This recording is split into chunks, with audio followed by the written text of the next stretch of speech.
मित्रांनो, लग्नानंतर होईलच प्रेम या मालिकेच्या आजच्या भागामध्ये आपल्याला असं पाहायला मिळणार आहे. इकडे काव्य आणि पार्थचे भांडण सुरू असतात, कारण पार्थला असं वाटत असतं की ही काव्या काहीही स्वतःची आणि बाळाची बिलकुलही काळजी घेत नाही आहे. त्यामुळे तो त्या काव्याला चिडचिड करत असतो आणि तिला म्हणत असतो, तू ह्या आधी बॉटलमधलं पाणी पी. पण काव्या मात्र त्याला सांगत असते की अहो पार्थ, मी आत्ताच पाणी पिलं आहे आणि लगेचच मी एवढी बॉटल भरून पाणी नाही पिऊ शकत. त्यावरनं तो तिलाच म्हणत असतो, आधी ते पुस्तक माझ्याकडे द्या. असं म्हणून तो काव्याच्या हातामधलं पुस्तक सततच ओढत असतो. पण मात्र तेच करता करता काव्याच्या हातातनं ते पुस्तक आणि पार्थकडनं देखील फाटल्या जातं ओढाताणीमध्ये. त्यानंतर काव्या मात्र फारच दुःखी होते. ती बघते तिचं पुस्तक पार्थने फाडलेलं आहे. हे पाहून मात्र ती रडायला लागते आणि म्हणते, खरं तर मला माहीत आहे तुम्ही हे सगळं, तुम्हाला असं वाटत आहे की मला बाळ महत्त्वाचं नाही आहे, त्यामुळेच तुम्ही हे करत आहात. कारण गेले कित्येक दिवस मी हेच ऐकत आलेली आहे की बाळ महत्त्वाचं आहे, बाळ बाळ आणि फक्त बाळ. त्यावर पार्थ तिला म्हणतो, काव्या, मी असं कधी म्हटलं की अभ्यास महत्त्वाचा नाही आहे, फक्त बाळच महत्त्वाचं आहे. मी तर फक्त हे म्हणत आहे, अभ्यास तर महत्त्वाचा आहेच, पण त्याचबरोबर आपलं बाळ देखील तेवढंच महत्त्वाचं आहे आणि तुम्ही काळजी घेत नाही आहात, त्यामुळेच तर मी हे सगळं म्हणत होतो. त्यावर ती म्हणते, तुम्हाला काय वाटतं फक्त तुम्हालाच बाळाची काळजी आहे का? घ्या, आता माझं पुस्तक फाटलं, तुमचं समाधान झालंच असेल ना? आता माझी उद्या प्रिलिम आहे आणि प्रिलिमच्या एकच दिवस आधी तुम्ही माझं हे पुस्तक फाडलं, चांगलं केलं पार्थ. आता माझा उद्याचा पेपर अगदी चांगला जाईल, असं ती म्हणत असते. त्यावर पार्थ म्हणतो, अगो आता तुम्ही जे मी बोललेलो देखील नाही आहे ते देखील बोलत आहात आणि आता उगाच ड्रामा करू नकात. त्यावर ती म्हणते, तुम्हाला माझं बोलणं आता ड्रामा वाटत आहे तर? त्यावर पार्थ म्हणतो, अहो काव्या, असं बिलकुलही नाही आहे, पण मी ब्रेबू इज प्रायोरिटी असं लिहिलं होतं. त्यावर काव्या म्हणते, पण तुम्ही असं का लिहिलं नाहीत, अल्सो बेबू is priority and study also, असं तुम्ही का लिहिलं नाहीत? ह्याचा अर्थ असाच की तुम्हाला फक्त बाळच महत्त्वाचं आहे आणि अभ्यास तुमच्यासाठी हे सगळा खेळ वाटत आहे, पण माझं हे स्वप्न आहे आणि मी पूर्ण करणारच. असं म्हणून काव्या तिथनं रागामध्ये निघून जाते. ती रडत असते. ती रडत रडत हॉलमध्ये येऊन सोफ्यावर बसते आणि तिच्या पोटावरनं हात देखील फिरवत असते आणि तिच्या बाळाला म्हणत असते, तू काळजी करू नकोस, तुझी मम्मा फार स्ट्रॉंग आहे. आणि तेवढ्यातच तिला ठसका लागतो आणि तिथे जीवा पाण्याचा ग्लास घेऊन काव्याकडे येतो, काव्याला पाणी देतो आणि तिला म्हणतो, काय गं, तू अशी रडत का आहेस, काय झालं? त्यावर ती म्हणते, नाही मी रडत नाही आहे जीवा, माझ्या डोळ्यामध्ये कचरा गेला आहे. त्यावर जीवा म्हणतो, अगं एवढा कसा कचरा तुझ्या डोळ्यामध्ये गेला, रात्रीचा बघू तरी दे, हवं तर मी फुंकर घालतो. त्यावर ती म्हणते, नाही काही गरज नाही आहे. आणि इकडे पार्थ स्वतःच्या मनामध्ये विचार करत असतो. तो म्हणत असतो, काव्या, तुम्ही मला फार चुकीचं समजलं. खरं तर ह्या पुस्तकांचे तुकडे जे झाले आहेत ती मी लगेचच जोडून देखील देईल, पण त्यासाठी जो एक भाग तुमच्याकडे आहे तो इथे माझ्या जवळ असायला हवा आणि आपण दोघांनी सोबत असायला हवं. आपण कायमच सोबत असल्यास कोणतीही गोष्ट अशक्य नाही आहे. तुम्ही काळजी करू नका, मला तुमची चिडचिड कळत आहे, पण मला फक्त बाळाच्या काळजीपोटीच मी हे सर्व बोलत होतो. तुम्ही स्वतःला त्रास करून घेऊ नकात, असं तो स्वतःशी म्हणत असतो आणि जुने त्यांचे आनंदाचे क्षण देखील तो आठवत असतो. आणि इकडे जीवा मात्र काव्याला समजावण्याचा प्रयत्न करत असतो. तो तिला म्हणत असतो, मला माहीत आहे तू रडतेस, पण या रडण्याचं कारणसुद्धा सांगून टाक आता, कारण मला माहीत आहे तुम्ही दोघी बहिणी अगद्या सेमच आहात. तुम्ही दोघीही रडताना असं मुसमुस करत रडतात आणि खरं सांगू का, तुमच्या मोहिते सिस्टर्समध्ये मात्र एक गोष्ट अगदी कॉमन आहे. तुम्ही ज्या वेळेस रडता किंवा चिडता त्यावेळेस मात्र तुम्ही फक्त तुमच्या हक्काच्या माणसाकडनंच कंट्रोल होऊ शकतात, नो मॅटर की तुमच्या आजूबाजूला किती जण आहेत. त्यावर काव्या म्हणते, तर मग तुम्ही दोघं देखील देशमुख ब्रदर्स अगदी सेम आहात. खडूस त्याला म्हणत असते, हे बघ जीवा, पार्थला असं वाटत आहे की मला हे बाळ नकोय, पण असं नाही आहे. त्यावर जीवा म्हणतो, ठीक आहे, पण तुला असं तरी का वाटत आहे की पार्थदादाला तू IAS व्हायला नकोय? असं नाही आहे काव्या.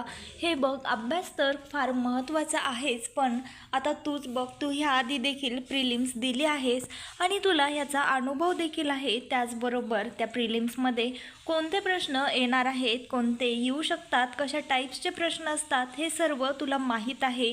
कारण ह्या आधी देखील तू प्रिलिम दिली आहे, ह्याचा तुला अनुभव देखील आहे. पण आता तूच बघ, तू मात्र पहिल्यांदाच आई होणार आहेस आणि फर्स्ट टाईम प्रेग्नन्स आहेस. तुला याच्या आधी प्रेग्नन्सीचा एक्सपिरियन्स नाही आहे, म्हणून पार्थदादाला थोडी जास्त काळजी वाटत आहे. बस एवढंच. तूच बघ, आता तुझ्या हातामध्ये जो पुस्तकाचा तुकडा आहे, काही वर्षांनंतर ज्यावेळेस तू IAS होशील आणि पार्थदादा कामावरनं तुम्ही दोघी सोबतच घरी येताल, त्यावेळेस मात्र तुमच्या लेकरांचे सुद्धा असेच भांडण सुरू असतील आणि त्यांनी देखील हे असंच पुस्तक फाडलेलं देखील असेल भांडणामध्ये. त्यावेळेस मात्र तुम्हा दोघांनाही ही आजची गोष्ट नक्कीच आठवेन.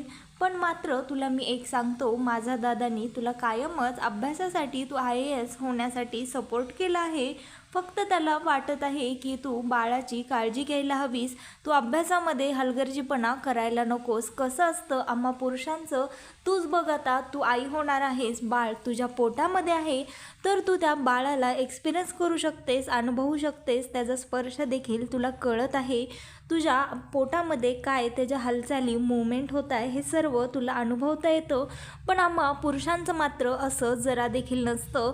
तुम्ही जरी आई होणार असलात तरी देखील आम्ही बाबा होणार आहोत आणि आम्हाला सततच काळजी वाटत असते की नेमकं तुम्हाला काही त्रास तर होत नाही आहे ना. आम्हाला देखील बाळाचा अनुभव करायचा असतो, पण ते मात्र आम्हाला करता येत नाही. त्यामुळेच आम्ही सततच, आम्हाला असे वेगवेगळे प्रश्न पडतात आणि त्यामुळेच आम्ही तुम्हाला सतत प्रश्न विचारतो आणि त्यामुळेच तर आमची सततच चिडचिड होत राहते. पण ही चिडचिड काही तुमच्यावर नसते किंवा बाळावर देखील नसते. ही चिडचिड मात्र आमची स्वतःवरच असते. आम्हाला स्वतःचाच राग येत असतो. आता तूच विचार कर, जर नवरा बायको असतील तर नवरा मात्र हातामध्ये बायकोच्या ओझं असल्यास म्हणतो, दे इकडे ते सामान, माझ्या हातात दे, असं म्हणून चलत असतो आणि त्याच नंतर अर्ध्या वाटेत गेल्यास बायको देखील त्याला म्हणत असते, तुम्ही आता माझ्याकडे सामान द्या, मी घेते. पण मात्र प्रेग्नन्सीचं मात्र असं नसतं. ही जर्नी मात्र तुम्हाला पूर्ण करावी लागते. त्यामुळेच आम्ही तुमची सतत काळजी घेत असतो, असं जीवा तिला समजावतो. आणि हे सर्व पार्थ आणि नंदिनी दोघेजणही ऐकत असतात. त्यावर ती म्हणते, जर असं असेल तर आता तुझा दादा मला सॉरी म्हणायला का आला नाही? आणि तेवढ्यातच पार्थ मागून येऊन तिला सॉरी म्हणतो. त्यानंतर त्या दोघांमधले वाद मिटतात आणि जीवांदिनी देखील त्यांच्या रूममध्ये जातात. आणि इकडे दुसऱ्या दिवशी रम्या मात्र वसू आत्यांना म्हणत असते, आई तू बघ, आता यावेळेस ती काव्या नक्कीच प्रिलिममध्ये फेल होणार, कारण त्या दोघांमध्ये काल मी भांडण लावले आहेत. आता त्या पुस्तकाप्रमाणेच त्यांचे देखील तुकडे होतील. त्यावर वसू आत्या म्हणते, ज्याप्रमाणे पुस्तक शिवल्या जातं तसंच तुटलेली नाती देखील जोडल्या जातात आणि तू विसरू नको, ते काव्यार्थ आहेत, ते एवढ्या सहजासहजी वेगळे नाही होणार. त्यांच्यात भांडण लावणं एवढी सोपी गोष्ट नाही आहे, चल मी तुला दाखवते. त्यानंतर असं म्हणून वसू आत्या रम्याला बाहेर घेऊन येते हॉलमध्ये. तर हॉलमध्ये सर्वजण एकत्र जमलेले असतात आणि काव्याला प्रिलिम्सच्या एक्झामसाठी बेस्ट ऑफ लक शुभेच्छा देत असतात. त्यावर वसू आत्या रम्याला म्हणत असते, बघतेस ना, जर तुला ह्यांना वेगळं करायचं असेल तर काहीतरी मोठं करायला हवं. असल्या छोट्या गोष्टींनी ह्यांच्या नात्यामध्ये कधीही फूट पडणार नाही. आणि इकडे मानिनी काव्याला तिच्या एक्झामसाठी बेस्ट ऑफ लक करत असते आणि म्हणत असते, अगदी छान पेपर लिही. नंदिनी देखील तिला म्हणत असते, अगदी शांतपणे सगळे प्रश्नाचे उत्तरं व्यवस्थित लिही, घाई करू नकोस. आणि इकडे जीवा तिला म्हणत असतो, बेस्ट ऑफ लक काव्या, खरं तर मी तुझ्यासाठी काहीतरी आणलं आहे, असं म्हणून तो त्याचा लकी पेन काव्याला देतो आणि म्हणतो, हा घे, हा माझा लकी पेन आहे. खरं तर ह्या पेनाने तू एक्झाम लिहिलीस की नक्कीच तुझा चांगलाच रिझल्ट येईल, कारण हा लकी पेन आहे. आणि हो, आत्ता हा पेन यूज केल्यानंतर डायरेक्ट मेन्सलाच यूज कर, आधेमध्ये यूज करू नको, नाहीतर याची पॉवर कमी होईल. एवढ्यातच ती सर्वजण हसायला लागतात आणि तेवढ्यातच काव्याच्या पोटामध्ये तिचं बाळ तिला लाथ मारतं. त्यानंतर हे तिचं लाथ मारलेलं बाळाचं आतून अनुभव पाहून ती फार खुश होते, सर्वांना सांगते. पार्थ देखील तिच्या पोटावर हात ठेवतो आणि हा एक्सपिरियन्स घेतो. हे असं करत असताना मात्र नंदिनीच्या डोळ्यामध्ये पाणी आलेलं असतं. त्यानंतर काव्या आणि पार्थ सर्वजण ते दोघेही एक्झाम सेंटरसाठी निघून जातात आणि इकडे नंदिनी मात्र एकटीच डायनिंग टेबलजवळ रडत उभी असते. तेवढ्यातच तिथे जीवा येतो आणि जीवा तिला विचारतो, काय गं नंदिनी, काय झालं, तुझ्या डोळ्यामध्ये पाणी का आलं आहे?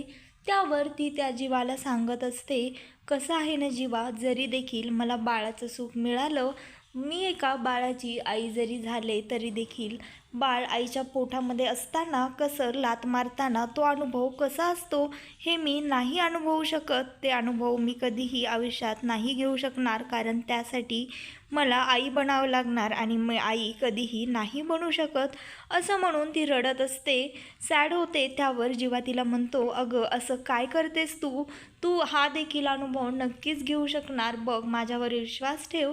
आता ज्यावेळेस आर्या येईल आणि तिला देखील तिचा 5वा-6वा महिना ज्यावेळेस लागेल, त्यावेळेस तिचं बाळ तिला ज्यावेळेस किक मारेन, त्यावेळेस तू तिच्या पोटावर हात ठेव आणि तू देखील तुझ्या बाळाचा अनुभव घेशील आणि मला खात्री आहे आपलं बाळ तुझा स्पर्श नक्कीच अनुभव करेल, तुझ्या स्पर्शाला नक्कीच तो ओळखेन. माझ्या शब्दांवर विश्वास ठेव. त्यावर नंदिनी म्हणते, हो, पण फक्त मी नाही, आपण दोघे मिळून तिच्या पोटावर हात ठेवूयात आणि हा अनुभव घेऊयात. तेवढ्यातच तिथे हे दोघं जण हे बोलत असताना ती आर्या येते आणि आर्या त्यांना म्हणते, खरं तर मला तुम्हाला काहीतरी खूप महत्त्वाचं असं दाखवायचं आहे, पण आता आपण इथे नाही, तुमच्या रूममध्ये जाऊ शकतो का? त्यावर नंदिनी म्हणते, हो. त्यावर जीवा म्हणत असतो, हिला असं एवढं महत्त्वाचं काय दाखवायचं असेल? त्यानंतर ती आर्या रूममध्ये येते आणि त्यांच्या बेडरूमचं दार लावून घेते. त्यानंतर ती तिच्या पर्समधनं सोनोग्राफी रिपोर्ट काढून त्या जीवाला आणि नंदिनीला दाखवत असते. तिची फर्स्ट मंथची ही सोनोग्राफी असते, फर्स्ट सोनोग्राफीचा रिपोर्ट असतो.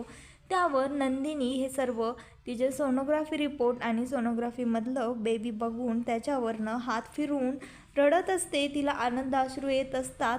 जीवा मात्र नंदिनीकडे बघत असतो, तिचा आनंद तो बघत असतो आणि त्यानंतर ती आर्या त्या जीवाला फार उत्साहाने कॉंग्रॅट्स म्हणते, त्याला हक करायला जाते, मिठी मारत असते. पण जीवा मात्र तिला असं करण्यापासून अडवतो, त्याला सेकंड करून कॉंग्रॅट्स म्हणतो आणि नंदिनीला मिठी मारतो. तिला म्हणतो, बघ आपलं बाळ देखील आता हळूहळू आकार घेत आहे, आता तू लवकरच तुझं बाळ तुझ्या हातामध्ये असेल नंदिनी, काळजी करू नकोस, असं तो जीवा तिला म्हणत असतो. आणि त्यानंतर इकडे आर्या खाली येते. त्यावेळेस मानिनी मात्र तिला अडवते आणि तिला म्हणते, काय गो, तू आज एवढी खुश का दिसत आहेस? त्यावर ती म्हणते, हो, कारण माझ्यासोबत आज काहीतरी छान असं घडलं आहे खूप वर्षानंतर.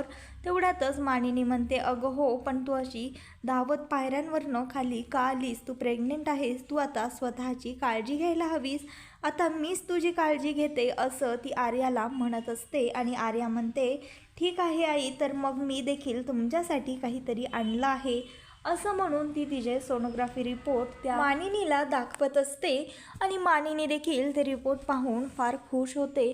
पण नंदिनीला मात्र हे बिलकुलही आवडत नाही. तिला असं वाटत असतं, हे सर्व आईंना दाखवण्याची काय गरज आहे? ह्या आर्याला उगाचच ह्याने आणखीनच कॉम्प्लिकेशन्स वाढतील आणि आणखीनच खोटं बोलायला लागेल, असं तिच्या मनामध्ये भीती असते. आणि हे सर्व नंदिनीला पुन्हा सर्व गोष्टी खटकायला लागत असतात. आणि इकडे काव्या एक्झाम पेपर देऊन आलेली असते आणि इकडे ती पार्थशी डिस्कस करत असते. त्याला म्हणत असते, खरं तर तू बघितलंस ना, आर्याला तर फक्त आत्ता 3राच महिना सुरू आहे, तरी देखील ती तिच्या बाळाला घेऊन किती एक्सायटेड आहे. पण मात्र मला हीच गोष्ट नंदिनी ताईच्या बाबतीत जरा देखील दिसून येत नाही. मला कधीही ताई तिच्या पोटावरनं हात फिरवून बाळाला बोलताना दिसली नाही किंवा ती तिच्या बाळाला घेऊन जरा देखील ॲक्टिव्ह नाही आहे. असं का आहे पार्थ? तुम्ही या गोष्टी नोटीस केल्या आहेत का? असं ती काव्या पार्थला म्हणत असते आणि तिच्या मनामधली शंका व्यक्त करत असते. तर मित्रांनो, लग्नानंतर होईलच प्रेम या मालिकेचे नवनवीन लेटेस्ट एपिसोड पाहण्यासाठी आत्ता चॅनलला लाईक, शेअर आणि सबस्क्राईब मात्र नक्की करा. व्हिडिओ आवडलेला असल्यास व्हिडिओला कमेंट देखील करा.